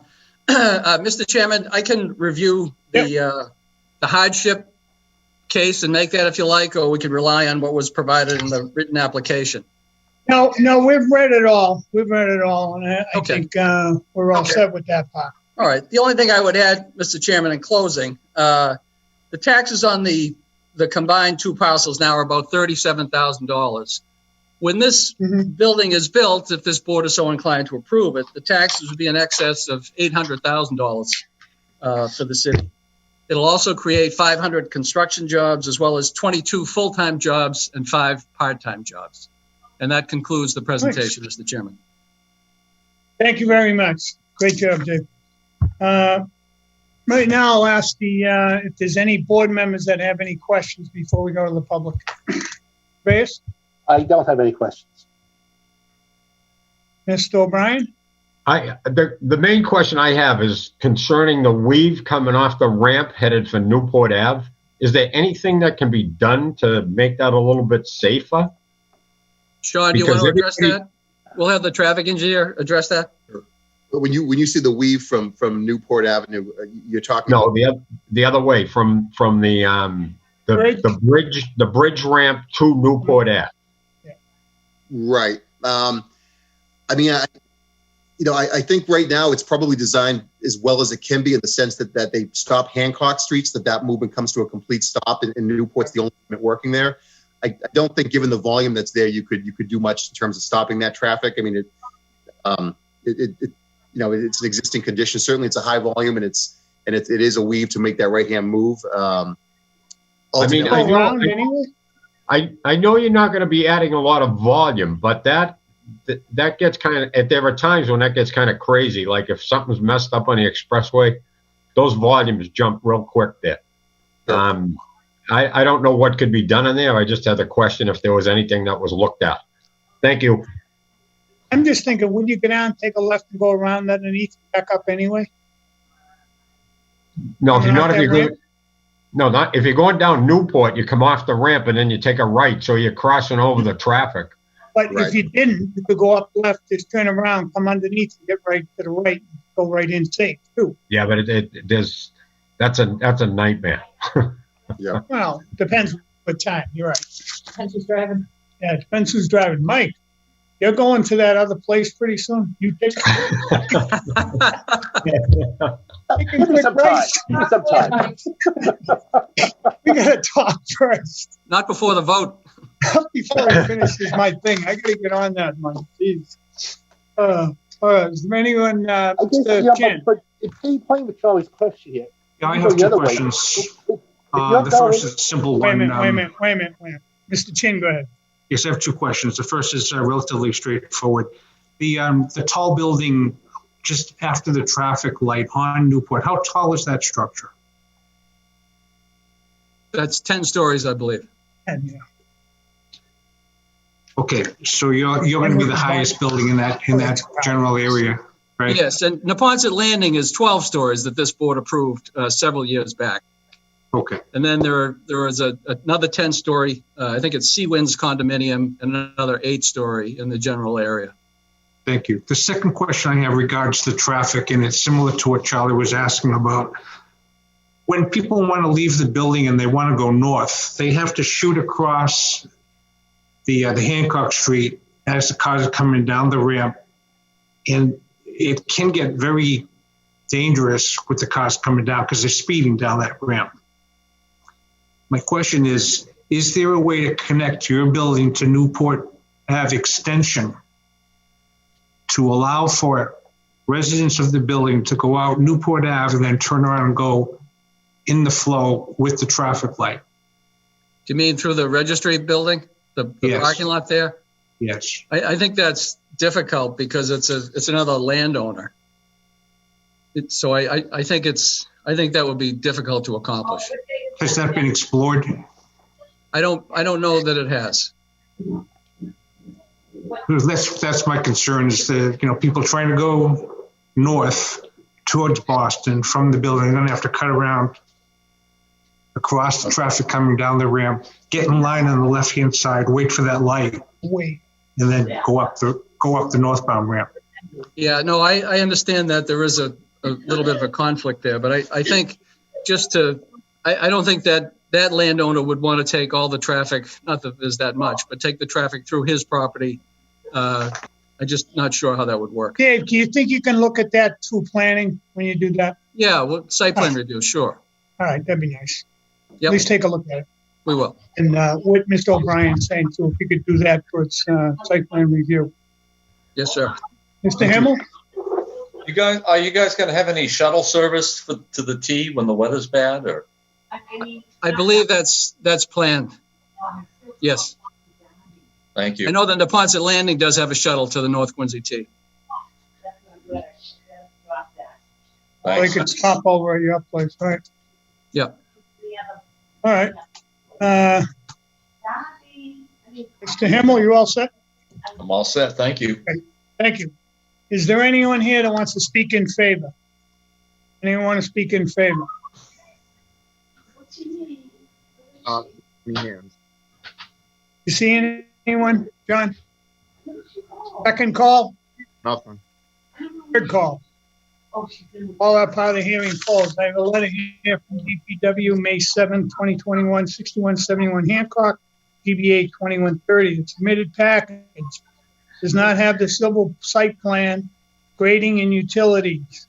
Therefore, we cannot provide any comments at this time. The zoning board, however, we will provide comments if the applicants submit their project to the planning board and the comprehensive design plans and documents.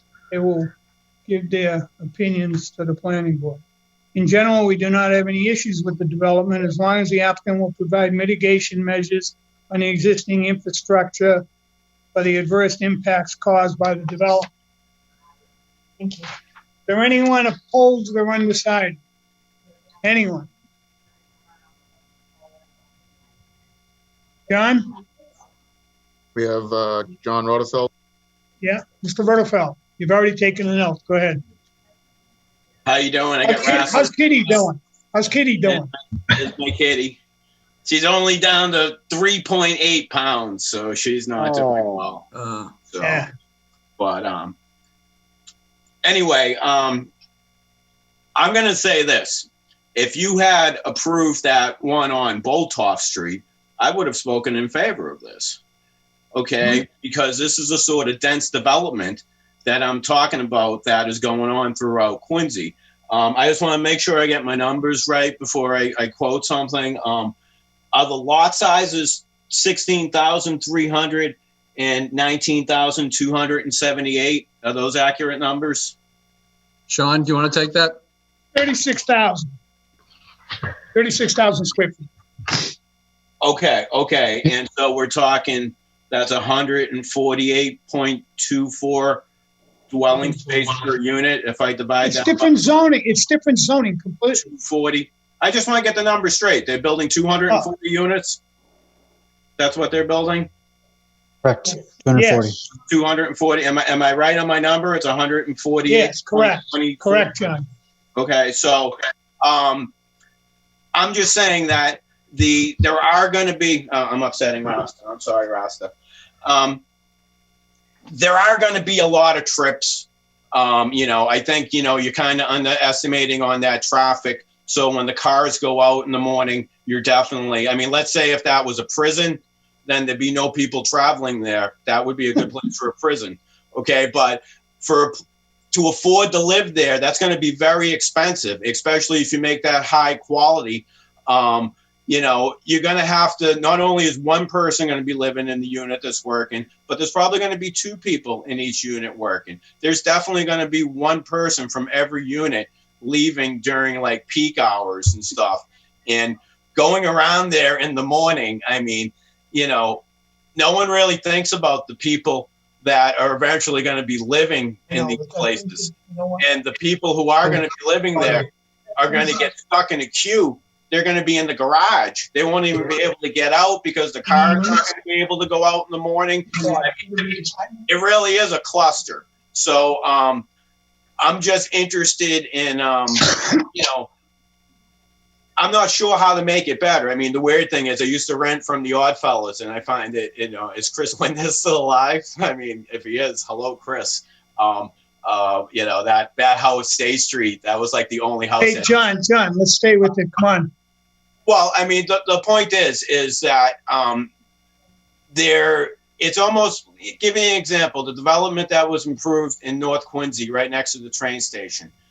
We aren't giving any room. We're putting stuff so close to the curbs. So you're giving them the right to build 240 units. I know that we need the new growth. This is, it's a development like this, Attorney Mahoney, that's going to help pay for that $475 million pension bond. We need the revenue. I don't know for sure. I mean, I'm definitely not in favor of any tax breaks because it's a total privilege to give them. If you grant them the variance to build this there, there's a gazillion dollars that is going to be made, and it's going to be, the traffic is horrible. I remember Councilor Palmucci was talking about something, saying that traffic is horrible and it can't get any worse. Traffic is horrible there in the morning, and it's going to get worse. And we've done all this other development. I would ask, zoning can't do this, but I'll ask planning when I'm going to go there. They have many projects on Newberry that have already been approved, because you've approved the zoning variances and stuff.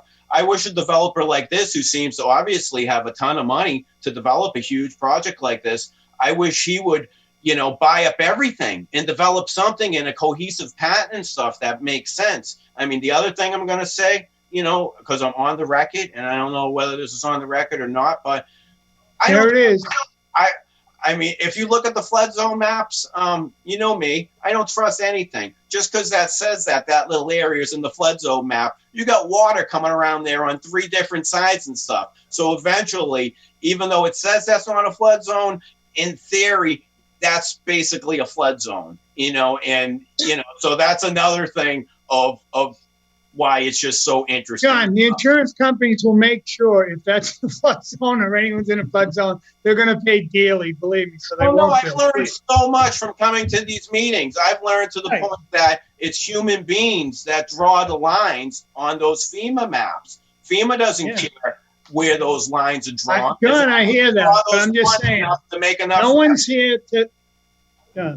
Well, come on, let's get to the point. The bottom line is that the people are here tonight. It's funny, I wasn't paying attention to the. I'm confused. Are you for or against? What is? I wasn't paying attention to the attorney before and stuff, and I thought they were using the foreign attorney. I mean, like if it was Jack Gillum, I would have trusted that traffic study. Okay, But I mean, it's like that one there. Hey, Jack.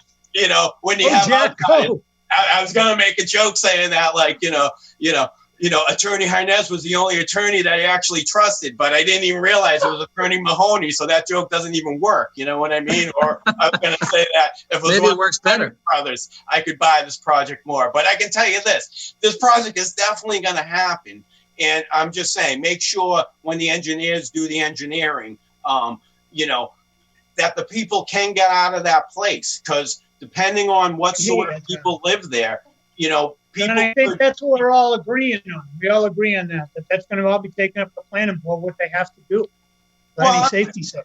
I'm just saying that, like, you know, you don't want some old person or some just, you know, safe driver who's waiting to get out. And like one of the board members just said, Mr. Chin said, that the cars are going wicked fast down the hill and stuff. And then you got someone that, you know, can't wait to go to Wendy's right behind them, beeping their horn and stuff, you know, making it frustrating. It's going to be very tense and stuff. That's what I'm saying. I mean, the reality is that, you know, I wish they could have some more land. I mean, it looks really nice. John, you're killing me. Please stop. Please. I want to go home. I'm just saying, when you look at the picture, John, wrap it up. They really have no land. That land is the land to the building next door to it. So you're basically letting them build on basically, on me from the picture, like 90% of the land. I don't know what the exact number is percentage-wise. I was just trying to do the dwelling size because I didn't see what the base print of the unit was. All right, John, are you for or against? Last call. In its current form. Are you for or against? You had it 7 minutes. You cannot approve this sort of dense property there at 240 units. I mean, if you approve this, you have to approve everything else just like this when other people come here. That's all I'm saying. I don't understand where this is coming from. It's completely different zoning. It's different zoning. It's completely different. This is a gateway building coming into the city. I think it's gorgeous myself. I think that building's gorgeous. As you're coming into a new city and seeing that, I go, I'm in the right place. Well, I'm in something that's got some class. It's got some real bite. It's better than you realize the safe and everything else. That's that they allowed to do at the other end of the gateway going out into Weymouth. Okay. Well, then we'll talk about that when that building comes down. I promise you'll be there. No, that already happened. That the cube story. The next one, we'll be back. We'll be back at it again. Well, the reality is growing. Within a couple of years, yes, it does. The economy will end up stopping this development because the zoning. You can't stop the city from building and the people that want to live here. You can't. It's a safe city. This is a safe city, John. People are dying to get in here. They're going to Leiden's to get here. It's not affordable. It's not affordable to live there. Okay, I just watched the Affordable Trust meeting today, and everybody. See what it is, John and Quincy, to live. Listen, are you for this project or not? I'm not debating the city for you tonight. I mean, are they going to put 24 affordable housing units on location? Of course they have to, John. They have to by rights. They have to go to pay affordable housing money. Yes. No, I mean, are they going to have the 24 units on location, or are they going to pay into the fund? We'll see what they do. That's their choice. That's what we give them as a city. Their choice. They can pay into it, or they can give the units. Well, if they pay into it, then we build affordable housing for them. Or the other one. I mean, I'm a firm believer in affordable housing, and the affordable housing, you know. Well, you just got 24 units if you're in favor of this.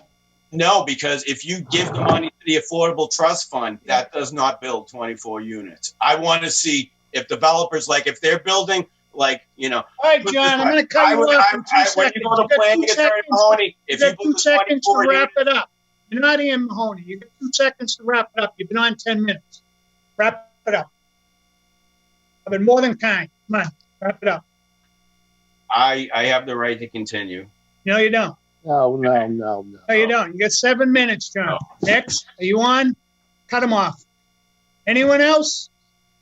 You have Doty. Let me send a request to have them on. I'm not putting up with that. He wants to wait an hour, he can. That's just crazy. Just wants to take the whole meeting out. Done. Hello. Hello. Hi there. I'm a concerned resident of Quincy. I live Okay, on could you hold on, please? Hold on, Sure. Mr. Cabeas, could you please swear her in? Oh. You swear to tell the truth, the whole truth, nothing but the truth, so help you God? I do, absolutely. Thank you. Okay, Jody, you have the floor. Tell me you're not Jody. Hi, I'm not Jody. I'm in her house with her We live at Hancock Street. What's your name? My name is Pat Lashinskis. Lashinskis. Okay, go ahead, Pat. I'm a concerned citizen. I'm a taxpayer.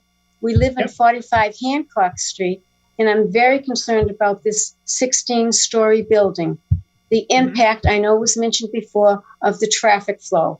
And I know was mentioned the 600 apartments at North Quincy Station is also another consideration of the traffic flow. I can't see why they can't do the building either 8 or 10 stories high. It should not be higher than that because it's going to block everything from us.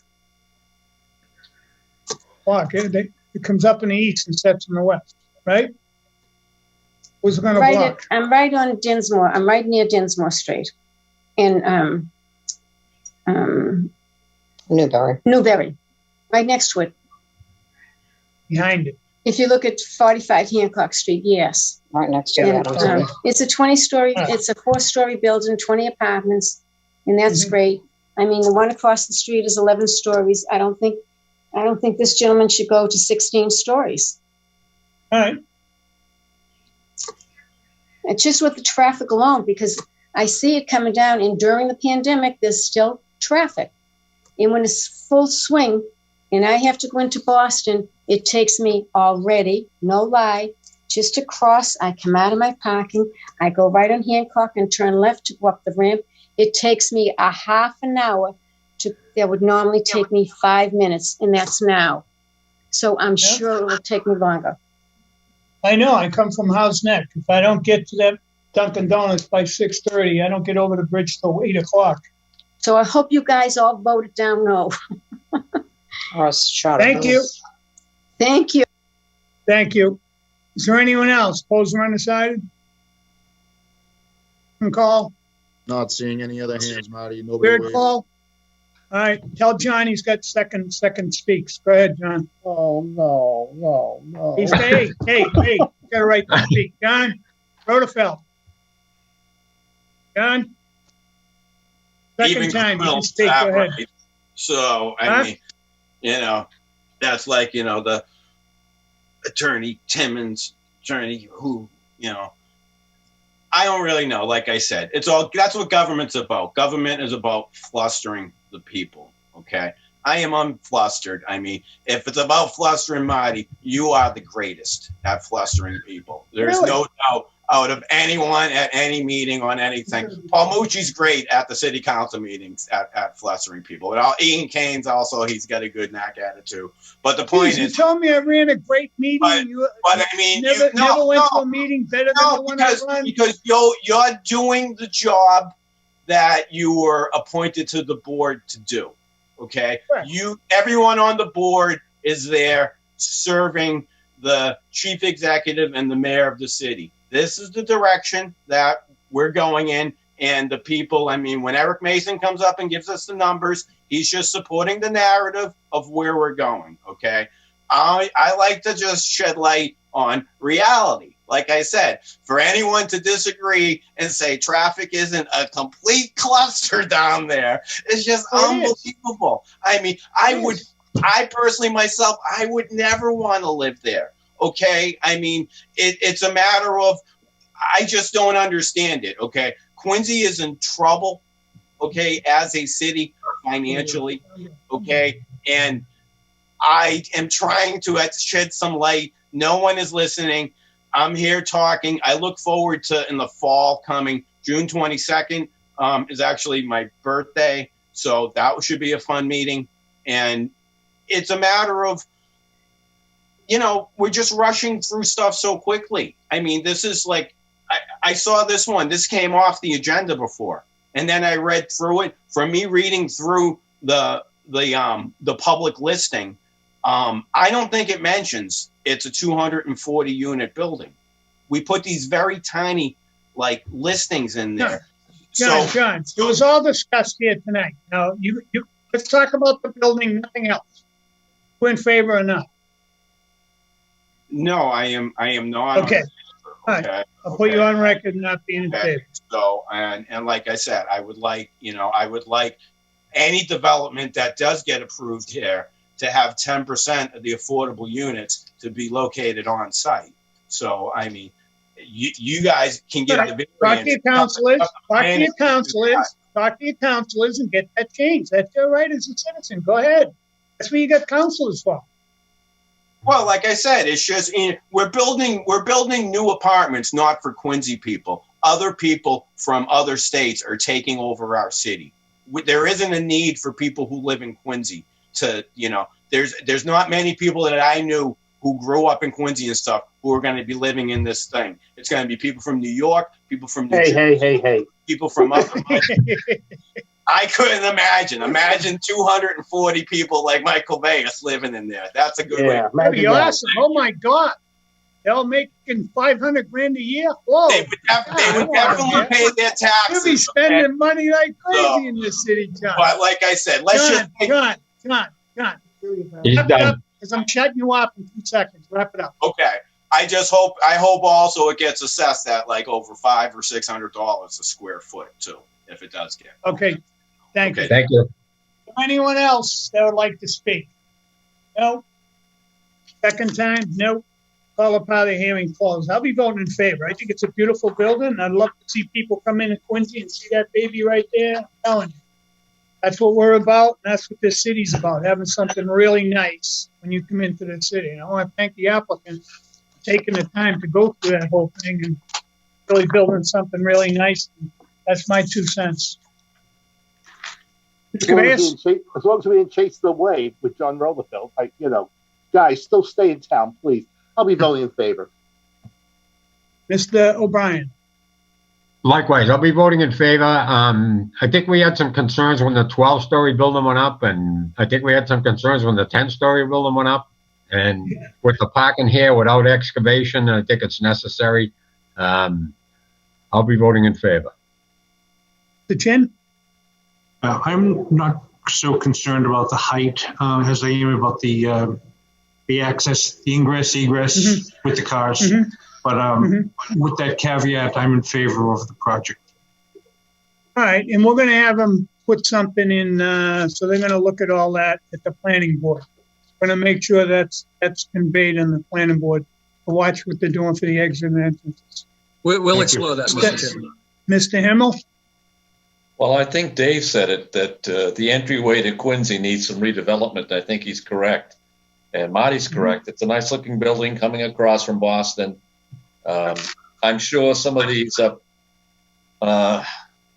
items we've talked about, the egress, the entry, the Newbury Street, that the planning will be coming up on. I mean, it hasn't hit planning yet, so I'm in favor with the caveats that Russell Chin had mentioned as well. Very good. Could I have a motion, please, Mr. Pierce? Yes, Mr. Chairman. Amendment number 21-30, Tremont Quincy 1 LLC for a special permit and a variance to demolish all the existing structures and construct a 16-story multifamily building with bottom 4 floors substantially devoted to indoor parking on the premises number 71 Hancock Street and 61-69 Hancock Street. I make a motion to grant the special permit and the variance. Second. Second. Madam Clerk, can I have a vote, please? Is there any conditions?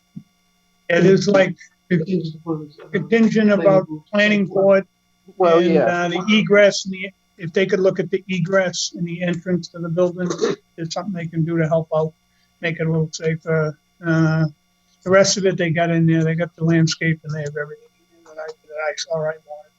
Thank you. Got it. But it's just a worry, I think, about that in and out of there and how they're going to figure that out and make it work. Will they be making those conditions part of this record? Yes. Whatever the planning board says will be part of our decision. Yep. Okay, roll call vote. Mike Coveyes? Yes. Charlie O'Brien? Yes. Russell Chin? Yes. John Himmel? Yes. Chairman Akins? Yes. Thank you. Do I have a motion to adjourn, gentlemen? Thank you, Mr. Chairman, members of the board. Appreciate it. Thank you. Thank you. Voice vote. All in favor? Aye. Opposed? Thank you very much, guys, for everything. Thank Good you. job.